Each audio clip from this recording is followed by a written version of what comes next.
Everyone, my name is Saqifah Azlan, but please just call me Saqifah. I am currently pursuing my PhD as a recipient of the MEC scholarship granted by the Japanese government, and I'm based in Ryukoku University, located in the beautiful city of Kyoto. Today, I'm excited to share with all of you my presentation titled Beyond Representation, a social semiotic multimodal approach to manga covers. When I mention the term homoerotic fiction, you'll probably think of fan fiction, a niche subculture for specific online fandom communities.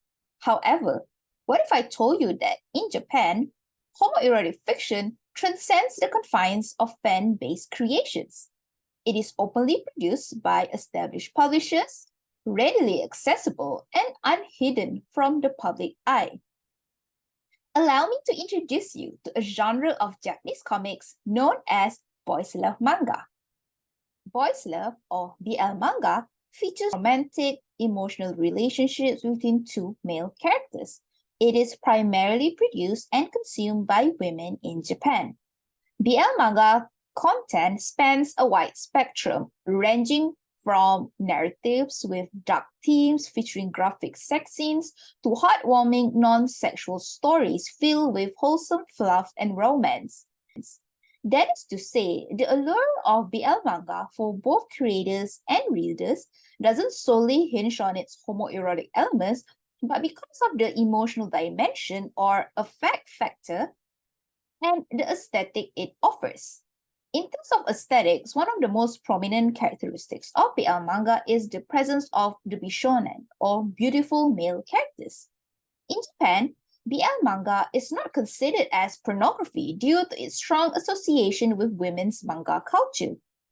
BL manga first emerged in the 1970s within the shoujo manga or girl comics category. Most notably, the pioneers of BL were a group of female manga artists referred to as the Magnificent Year 24 group, who are celebrated for their contributions to revolutionizing manga expression. Their work laid the foundation for many future generations of manga creators and has had a lasting impact on the medium. However, BL did not immediately gain commercial success. The genre slowly gained popularity around the mid-90s to early 2000 before breaking into mainstream media spaces post-2010. In recent years, more and more BL manga are adapted into anime as well as live-action J-drama and movies. Today, BL manga can be found pretty much everywhere in Japan, be it regular bookstores or specialty stores that have whole floors dedicated to it. You can even find billboards promoting new BL manga releases or any BL-related events such as collaboration cafes or exhibitions. BL has also gained worldwide popularity and has left its mark in various countries. Currently, BL manga has become extensively commercialized in Japan, with the industry even coining the term commercial BL manga.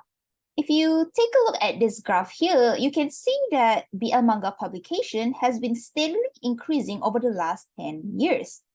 Digitalization played a significant role in boosting production, but even printed BL manga is still going strong. Basically, BL manga is a full-fledged industry in Japan. There are marketing agencies like Sandias where I found these statistics solely dedicated to the genre. Today, Japan sees the release of more than 200 new BL manga monthly. As the commercial BL manga market becomes more competitive, one way for producers to grab the attention of readers is through the covers. This raises an interesting question as to how the social context and the BL's current commercial landscape shapes how producers strategize with the covers as a selling point to readers. Even for readers with so many BL manga options to choose from, we often rely heavily on the covers to decide whether to buy it or not. Due to the perceived incongruity between homoerotic content and female creators and readers, Studies on BL tend to focus on representation in the stories and fact perception that overlook the commercial aspect of BL manga.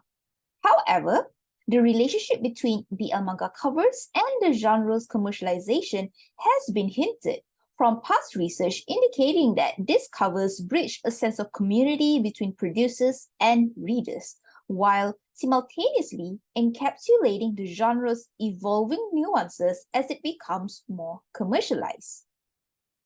Other than that, cover studies have been done on books, picture books, and magazines, but not manga, so I aim to fill these gaps with my study. In my examination of manga covers, it is essential to delve into the principal Japanese scholarship on manga known as manga expression theory. This theory outlines three main components of manga, which are text, visuals, and panels. Essentially, manga is multimodal through the use of text and visuals, while panels that govern the spatial-temporal development is comparable to SFL's textual meaning that looks at coherence and cohesion. However, the application of manga expression theory is often limited to the narratives.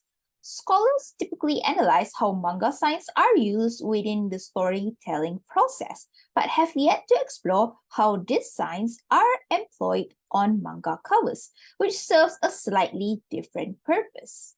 It's crucial to remember that before manga is a cultural product, it is an industry. This highlights the potential for manga signs to serve communicative purposes beyond storytelling. Rather than looking at what manga signs represents, I'm interested in their contextual usage, in alignment with the commercial interests of producers, such as that on the covers. This perspective allows us to delve into the broader impact of manga, such as BL, and how genre concepts are strategically employed to operate and sustain the industry, because without the industry, there would be no manga. So this is where social semiotics and multimodality comes in.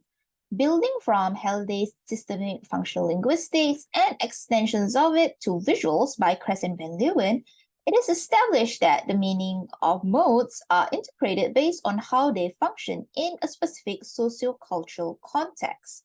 In other words, meaning is not fixed, but according to how it is used, depending on whether we want to look at how experiences or ideas are represented, how social relations are managed, or how signs are structured and organized as a whole.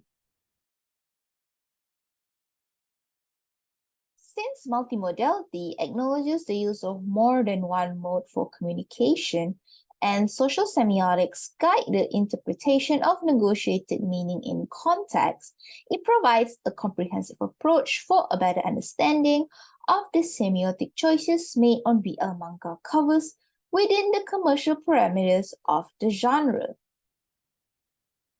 Under this social semiotic multimodal approach, Van Leeuwen's visual social actor network is appropriate to be applied to characters on manga covers, while Painter et al.'s complementary meaning systems has the potential to explain the verbal-visual connection on manga covers. By applying a social semiotic multimodal approach to BL manga covers, I attempt to answer the following questions. What strategies do the titles employ on BL manga covers? How do character visuals on BL manga covers engage with readers? In what ways do titles and character visuals multimodally make meaning on BL manga covers?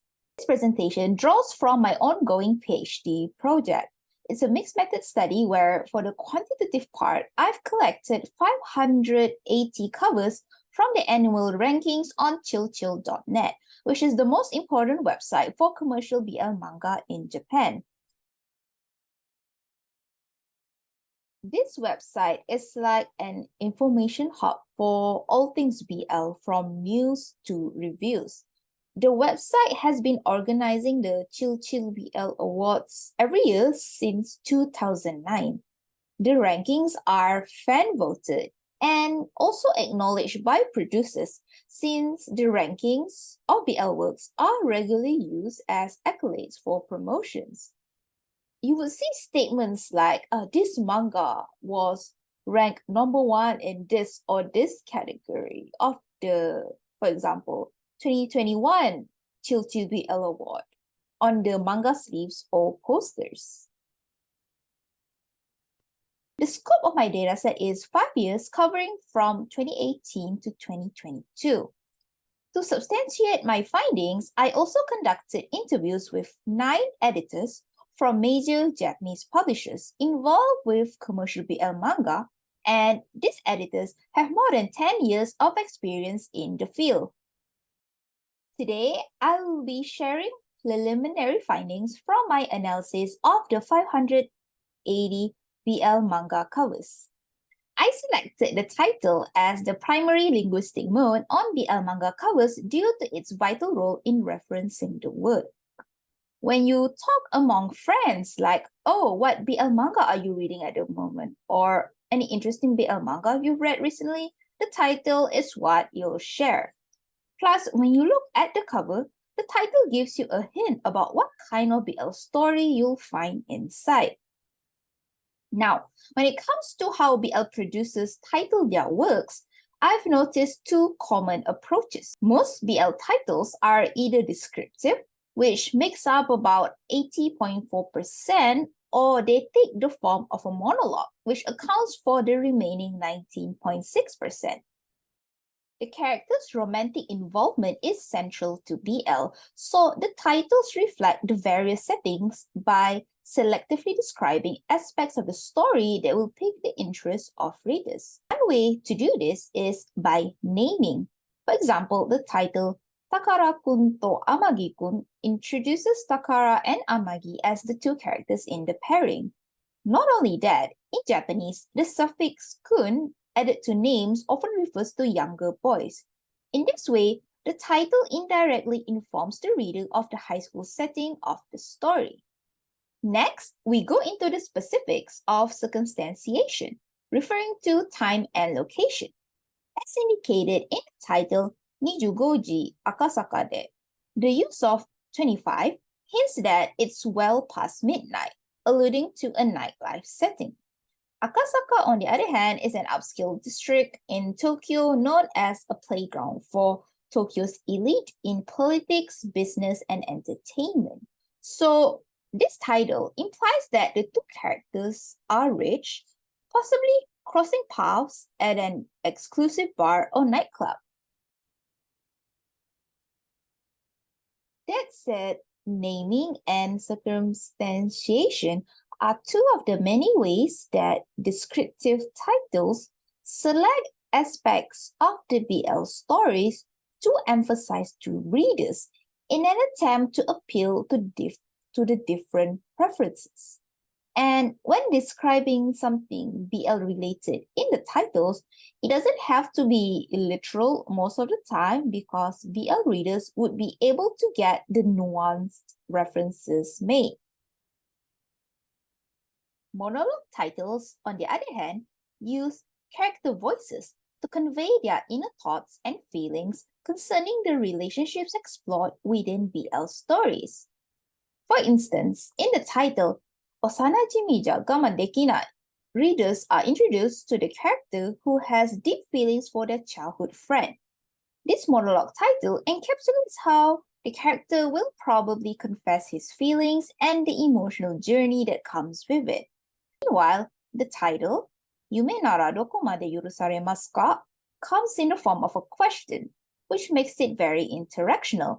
And this title reveals the characters' uncertainties about their happiness with their partner. These characters may be talking to themselves or their partner, but because these intimate reflections are selectively shared with readers, it makes the reader feel as if the characters are speaking to them. Let's move on to the character visuals on the covers. First, in terms of gaze, characters making direct addresses to the reader with their gaze accounts for the highest percentage at 55.3%. When characters gaze directly at readers, it evokes the sensation of stumbling upon an intimate moment. This encounter isn't presented in a negative light. Instead, it feels like a shared secret between the external viewer, the reader, and the characters. In comparison, covers that don't utilize character gaze represent 38.8% of the data. While character gaze can be seen as a strategy to grab the attention of readers, covers without character gaze still have their own unique appeal for readers who prefer to maintain a boundary between themselves and the characters that they just want to appreciate from afar. Right now, I've still got this category labeled as unclear, and it makes up about 5.9% for instances where it's not totally obvious whether the character is looking at the readers or not. I plan to go back and double check these cases to make sure they're categorized correctly. Next, let's look at distance. BL manga revolves around the characters' personal relationships. So the symbolic distance created between these characters and readers enable various strategies for conveying the desired mood on the covers. The majority, at 37.8%, falls under the medium distance category. Notably, there appears to be an intriguing balance between far distance and close distance, which stand at 31.2% and 31% respectively. The prevalence of the medium distance can be seen as the preferred distance for showcasing the characters' relationships. It provides readers with a clear view of the characters' appearance and their interactions. Although overtly distant, far distance is good for showing the surroundings that the characters are in, while close distance highlights the characters' faces, particularly their emotional expression. Lastly, in an attempt to illustrate the multimodal workings of conveying ideas of BL on manga covers, I've adapted Painter et al.'s complementary meaning systems. Originally, they had separate tables, one for ideational meaning systems and another for interpersonal meaning systems. However, in the context of BL manga, it's essential to recognize that ideational and interpersonal meanings are intricately intertwined for the title and character visuals to function on the cover as a whole. For now, the idea is when readers look at the cover, they connect the dots between the title and character visuals, in which each mode expresses meaning according to expectations of BL based on the shared knowledge of producers and readers. Let me just say that I'm still fine-tuning this adapted framework where I combine ideational and interpersonal meanings into one table. For instance, when the title describes a character, we can look at the ideational meaning column to understand how the title connects with the character's visual portrayal. Simultaneously, we can go across the character visual row horizontally to see how ideational meaning from the character's presence contributes to the interpersonal meaning. To wrap up, let me briefly summarize the key points we've covered. First, BL titles vary in their ambiguity, serving to evoke emotional responses. Second, characters visually engage with readers in line with the aesthetics of the genre. Third, I've demonstrated how these titles and character visuals on the covers have the potential to connect through ideational and interpersonal meanings. Lastly, I want to express my sincerest appreciation to my supervisor, Associate Professor Jessica Bowen Sugimoto, for her support throughout this project. Feel free to ask any questions and share any comments that you may have. You can also contact me via the email address on the slide for further inquiries. Thank you.